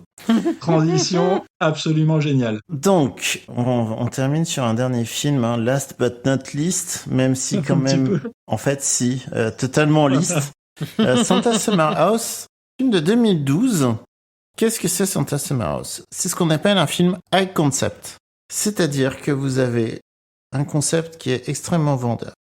D'un côté, vous avez les téléfilms pourris de Noël, où vous avez un groupe de personnes qui arrivent dans un endroit, ils se détestent, mais grâce à la magie de Noël, ils vont se rencontrer, apprendre à mieux se connaître et découvrir que finalement, la joie de la famille, la joie de prendre du temps pour soi et de sortir du monde des affaires, c'est très important parce que Noël, c'est prendre du temps pour soi. Si en plus vous avez le Père Noël dans l'équation, c'est encore mieux.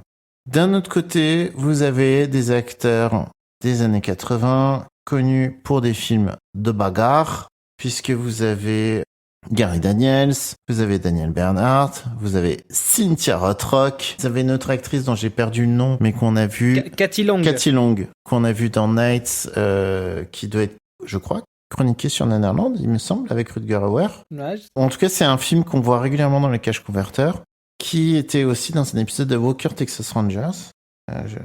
Voilà, donc c'est pas n'importe qui, et qui est impressionné Chuck Norris, hein, parce que Chuck Norris au début il dit hey, qui c'est la fliquette là, va encore falloir lui sauver les miches et tout ça, sauf qu'elle sait faire des high kicks. Et surtout Christopher Mitchum, le fils de qu'on a vu dans des productions Eurociné, dans des films tournés aux Philippines. C'est un bon gars. Derrière la caméra, on a David Decotto qui a fait tout et n'importe quoi dès qu'il le pouvait. Je pense qu'il a fait de l'érotique, il a fait du cinéma d'horreur. Et là, je ne sais pas pourquoi, il s'est reconverti dans les films pour enfants et donc il apporte sa petite touche bisseuse. Et ce qui est très très étonnant dans Santa Summer House, c'est à quel point c'est un film qui a abandonné. C'est-à-dire que autant, pour le coup, Martin essayait de dire non, Christopher Smith, il a gardé son esprit mordant pour faire Noël en cavale.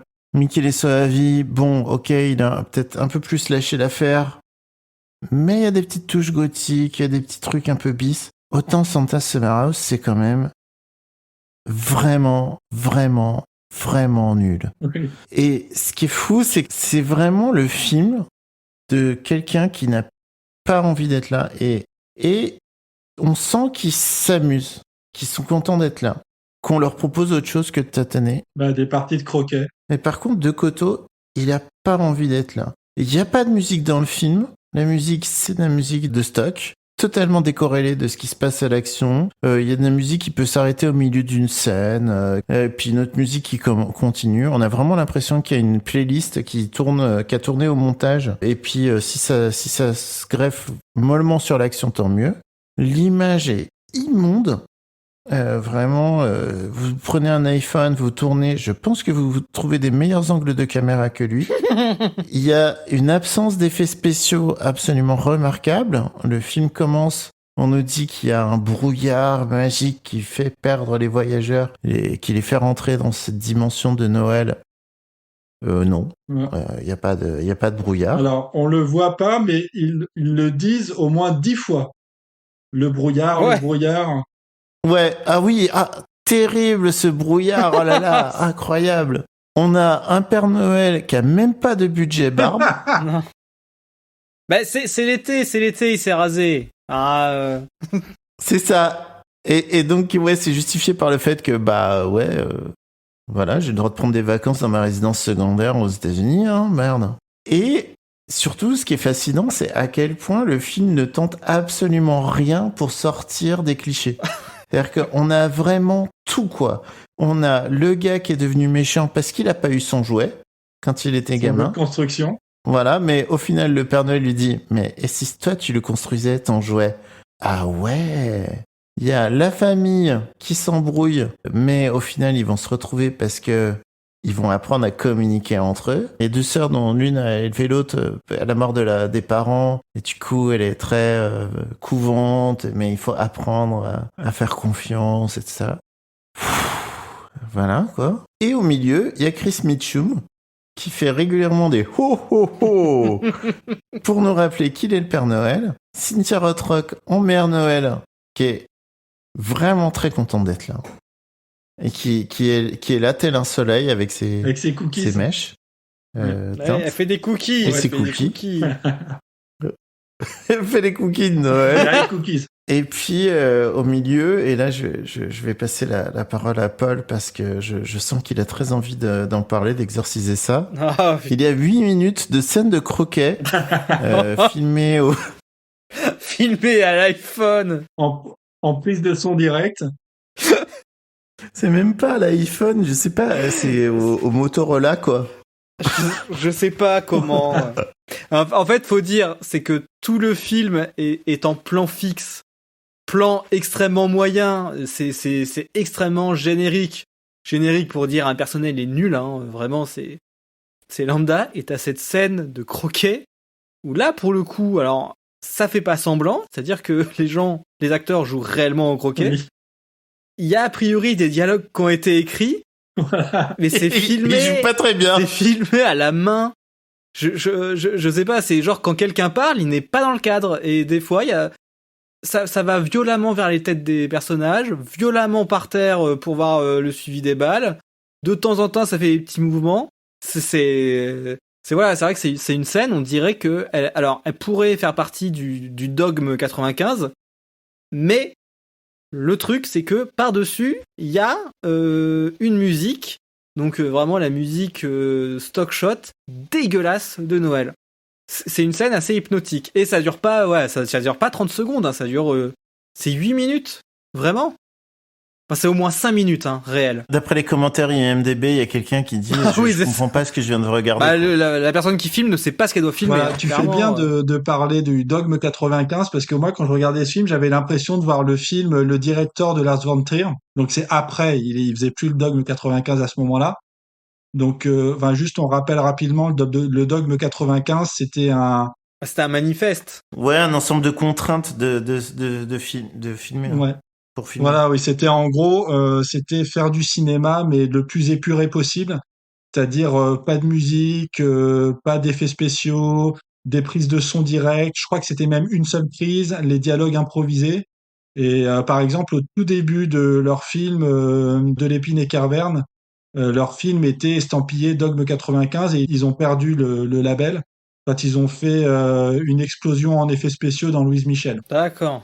Et donc, Lars von Trier, un des grands cinéastes du Dogme 95, il avait fait plus tard un film qui s'appelait Le Directeur, où au fait l'idée c'est que les acteurs devaient jouer une scène et au début la caméra était fixée sur un support mécanique où au fait ils devaient appuyer sur un bouton et la caméra se mettait à bouger sur le support à cadrer n'importe comment, et donc ça s'arrêtait sur un cadre et les comédiens devaient jouer la scène comme ça, quoi, c'est-à-dire avec le truc complètement décadré. Et voilà, et donc je pensais ça du film où vraiment t'as vraiment l'impression que la caméra était mise là un peu, genre le gars il arrive et jette la caméra, elle tombe quelque part et puis allez-y jouer la scène, quoi. Et à l'inverse, la scène de croquette, t'as limite l'impression que genre c'est l'équipe de making of qui a filmé ça entre deux prises.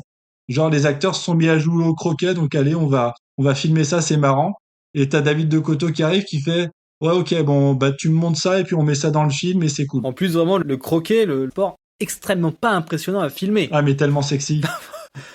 Mais ah ouais, c'est wow. Mais après tu sens qu'ils sont à fond mais un peu trop, tu vois, c'est vraiment cette scène qui est censée montrer les gens que ça fédère les gens, quoi, quelque part, que d'un seul coup ils se mettent à passer un bon moment ensemble en équipe. Allez, on va gagner. Ah, fais attention. Ah ouais, t'as réussi. Génial. Bon, voilà. Et au fait, tu sens qu'ils en rajoutent 15 kilotonnes, quoi, pour faire passer le truc. Donc quelque part, tu dois avoir David de Coteau qui est sur sa chaise en mode mais putain, mais qu'est-ce qu'ils foutent.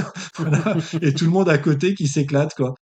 Tu en rajoutes un peu, mais allez, c'est marrant, quoi. C'est au milieu de tout ça, t'as Chris Mitchum. Effectivement, il n'y a pas de budget barbe, quoi. C'est le premier Père Noël sans barbe. J'ai jamais autant trouvé qu'il ressemblait à son père, mais c'est peut-être parce qu'on l'a. Robert Mitchum, c'était un peu le gars, c'était une présence plus qu'un acteur studio, quoi, même s'il était capable de vraies performances d'acteur. Et Chris Mitchum, t'as l'impression qu'il a essayé de faire ça, mais qu'il n'y arrive pas, quoi. Qu'il a pas la présence de son père, donc du coup là il fait des ho ho ho. Bah, il a le profil de son père. Physiquement, voilà, le profil c'est le même, mais le charisme non. C'est pour ça qu'il a pas de barbe à mon avis. C'est que si on lui mettait une barbe, il perdait tout, quoi. C'était. C'est clair. Mais... Après, ce qu'il faut dire sur Santa Summerhouse, c'est quand même un film qui va à contre-courant, en fait, du film de Noël, pas du film de Noël, mais qui a vraiment deux grosses surprises, à savoir, c'est un film de Noël qui se passe en été. Donc en fait, c'est même pas la période de Noël du tout, c'est le Père Noël est en vacances, littéralement. Et c'est aussi l'idée que on est en 2012, c'était le moment où ça cartonnait Expendables, donc les grosses stars du cinéma d'action, ringardes ou pas, étaient réunies. Et donc là, c'est pareil, c'est la réunion, mais alors là, effectivement, à part Gary Daniels, à ma connaissance, aucun autre n'a joué dans les Expendables. Donc c'est le niveau en dessous de seconde zone de Cash Converter qui se réunissent.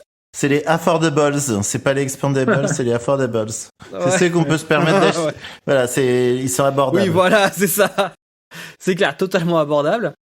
Mais pas du tout pour un film d'action, pour un téléfilm de Noël hyper sage. Donc le film a nous prendre deux contre-pieds. Ouais, et ça, justement, je voudrais vraiment insister là-dessus. C'est à quel point c'est quand même un film de grosse feignasse. C'est que si on enlève les deux éléments que Paul a dit, c'est vraiment le film de Noël que vous aurez vu à n'importe quel moment de votre vie, en moins bien. N'importe quel film de M6 est plus professionnel que ça, en fait. C'est vraiment nul. C'est ça. Ah oui, clairement, oui. Et ce qui est vraiment fascinant, et je suis désolé, Martin, je te donne la parole après. Non, vas-y. C'est que si vous réfléchissez 30 secondes à un film de Noël, avec tous ces acteurs-là, vous allez vous faire plaisir.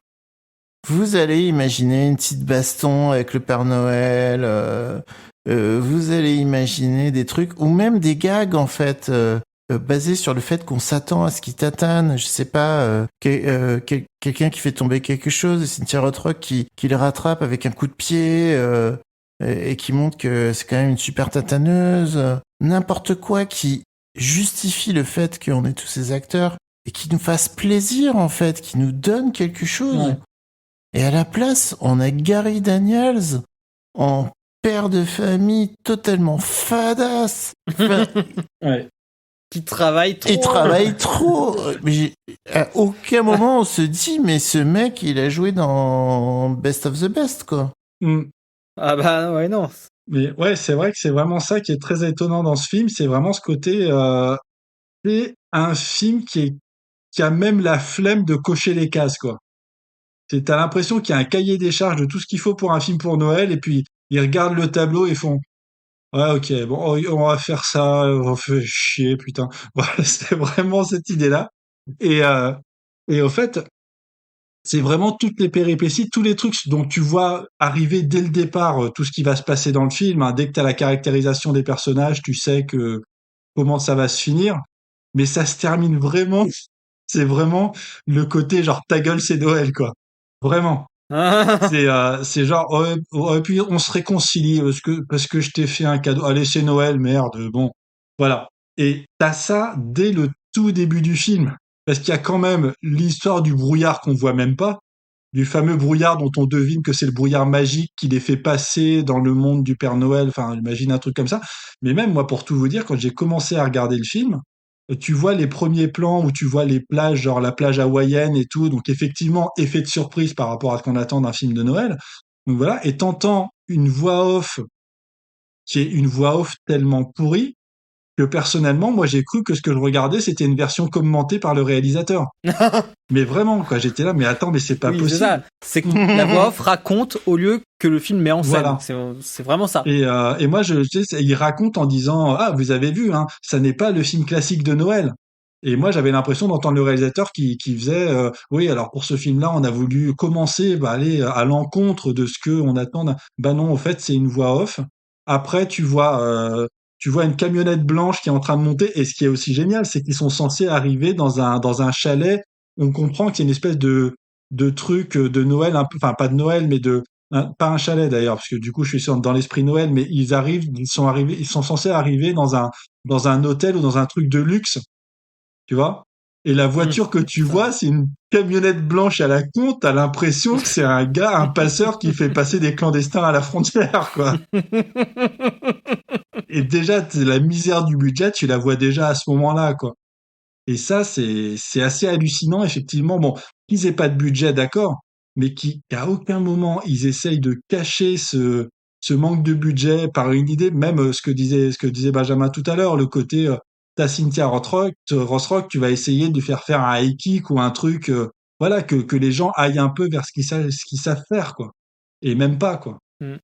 Mais est-ce que je connais pas du tout vraiment enfin, j'ai quelques images en tête du travail de David de Coteau, mais est-ce que vraiment je pense qu'il s'en fout en fait.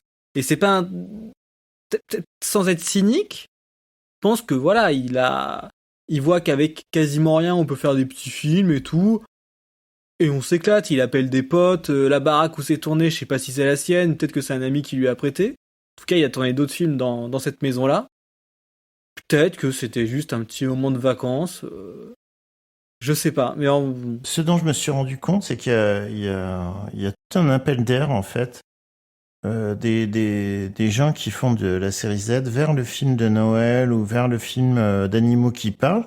Parce que tu sais que la maison avait été réutilisée, elle n'a pas été réutilisée dans n'importe quel film, elle a été réutilisée dans un film de chien qui parle avec la voix d'Eric Roberts. Ah. Non, c'est un chat. Je sais plus si c'est un chien ou un chat. Et donc, qu'est-ce qu'il peut y avoir de plus mignon comme animal qu'un animal qui parle avec la voix d'Eric Roberts et sa voix défoncée au whisky? Clairement. Tu me l'as vendu, là. Bah oui. Ça fait rêver. Là. Il a fait des tas de films d'animaux, de films de Noël, de trucs comme ça. On a découvert un filon avec Tara Reid, l'ancienne actrice d'American Pie, mais qui maintenant est dans les Sharknado, qui a fait un film avec un hamster qui parle. Un hérisson. Un hérisson qui parle, pardon. Oui, soyons précis quand même. Oui, soyons précis. Après, les réalisateurs, ils ont fait le poney qui parle, le chien qui parle, le chat qui parle, le machin, un truc comme ça. Et Christopher Smith fait le renne qui pète. Voilà. Et il est malin. Ouais, la boucle est bouclée. Et là, l'autre jour, en rangeant les films de Noël au travail, j'ai découvert un film de Noël réalisé par Fred Olen Ray, donc qui est aussi un grand réalisateur de nazerie, quoi. Ouais, qui est un peu au-dessus de David de Coteau quand même, je le trouve. Il fait peut-être un peu plus d'efforts. Et un peu moins de films. Voilà. Mais du coup, il y a un recyclage, quoi. C'est la reconversion professionnelle. C'est quand même... Et à un moment, on est trop vieux pour ces conneries. On peut plus aller aux Philippines pour tourner des bis avec 3 francs 6 sous. Eh ben, il reste le film de Noël. Et c'est peut-être ça, la magie de Noël, finalement. J'avais juste une dernière remarque sur Daniel Bernhardt. Oui, qui vole la vedette. Ah, c'est clair. Est-ce qu'on est d'accord sur le fait qu'il joue à fond sur sa ressemblance avec Clint Eastwood? Ouais, j'ai pas fait gaffe à ça. J'ai pas ressenti ça. J'ai vraiment eu l'impression...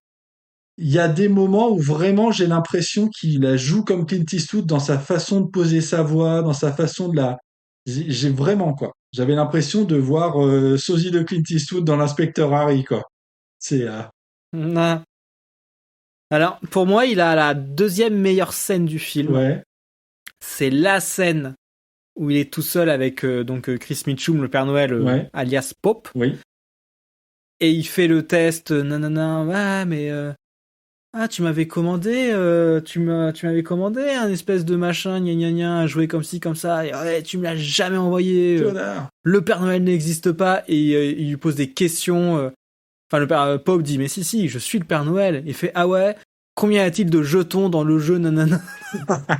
Et toute cette scène est filmée comme un thriller super tendu. C'est génial. Et il dit, il y en a 16.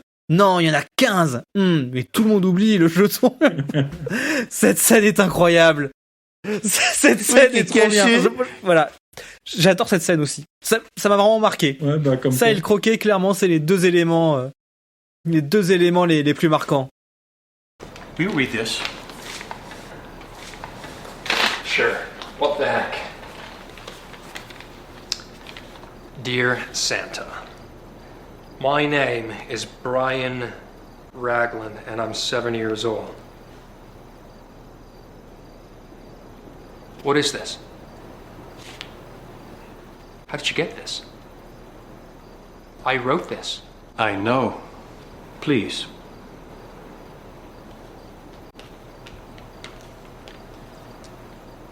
My mom and dad are broken. I got divorced that year. Both of them said I could have anything I wanted from you. And I want a Peekaboo Mysterio flying saucer with omnidirectional laser turret action. If I had one, the other kids wouldn't make fun of me. I just know it. Please, Santa.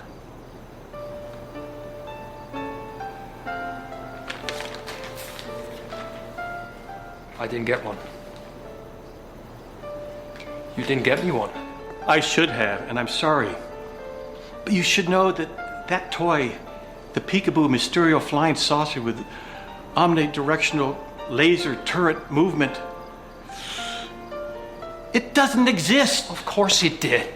I remember every detail of it. I'm sure you do. It existed in the imagination of a little boy who was hurting very badly at that point of life. That is not true. What about the Saturn rocket with the realistic decals and the one-stage booster you got me the next year? The Saturn rocket had 2 stages and a parachute in the nose that, well, never quite properly deployed. How about some quality control? And contrary to popular belief, the realistic decals weren't. How do you know all this? I know my toys, Brian. All right. How many rolls of caps came in the Texas Pete Deputy Sheriff Fun Kit? 48 shots per roll, and there was a Texas Longhorn emblazoned on the stock. What color were the walkie-talkies in the Secret Agent Spy Kit? Black. It had a red button, had a range of 30 yards. Wrong. They barely worked 30 feet. My friend Joey swore he could never hear me. Your friend Joey never put the antenna up all the way. I knew it! I kept telling him! Whatever. How many skulls were hidden in Dr. Acula's spooky laboratory playset? 16. Wrong. There were only 15. Everyone always forgets about Dr. Acula's hypno medallion. Oh, that one. Brian, you were hurting when your parents got divorced, and you never wanted that to happen again. You were on my naughty list for years. My parents treated each other so badly. But they were hurting too. But they never should have put that on you. You closed down your heart because it was easier to close down and keep people out than to let them in and maybe have them hurt you. But I believe, Brian, that you want to let someone in. I wouldn't know where to start. Pour conclure ce dossier, peut-être une petite information sur comment voir les films dont nous avons parlé, parce que maintenant c'est sûr vous allez mourir d'envie de les découvrir.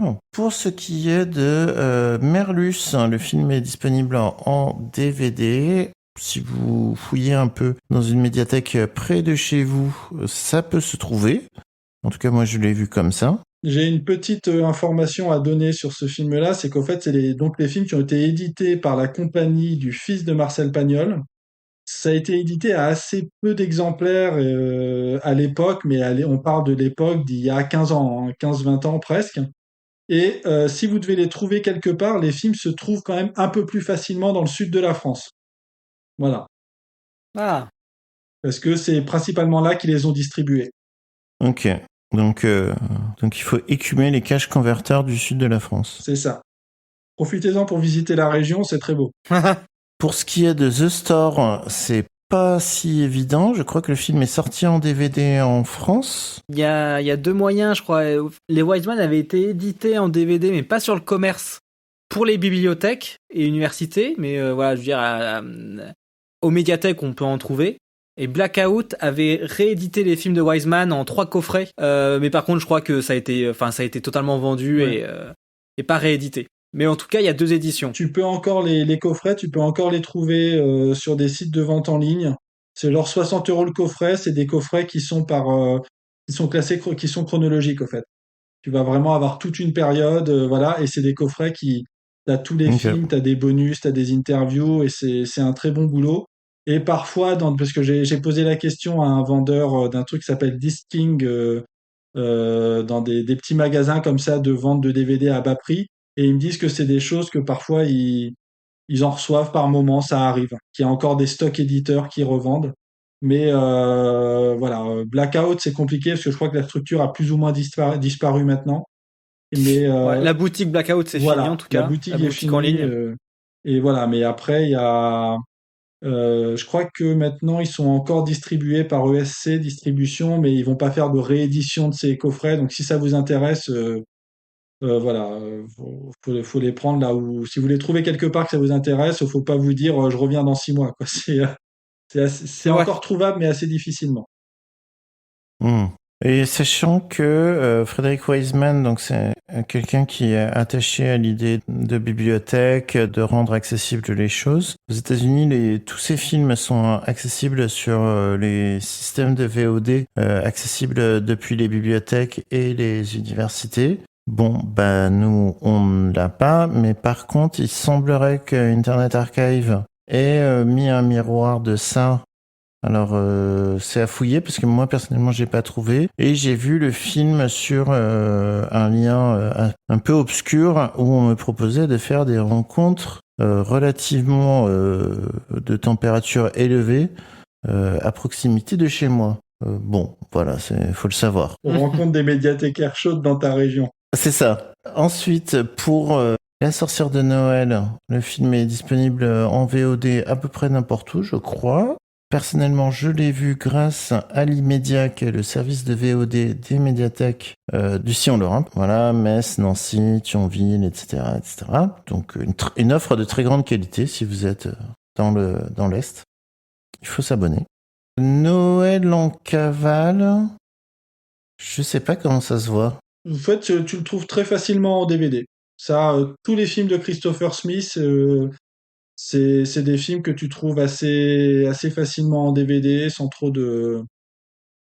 sur des sites de vente en ligne, des sites de revente, ou alors tu vas les trouver chez Gibert. Voilà, ça a été assez bien. C'est des films qui sont pas sortis en salle en France ou alors en festival, mais ils sont... Voilà, ils sont quand même en DVD, tu trouves quand même, sans trop de difficulté, toute sa filmographie. Et enfin, pour ce qui concerne Santa Summer House, le film est disponible sur une chaîne YouTube très prometteuse, s'appelle V-Movie, il me semble.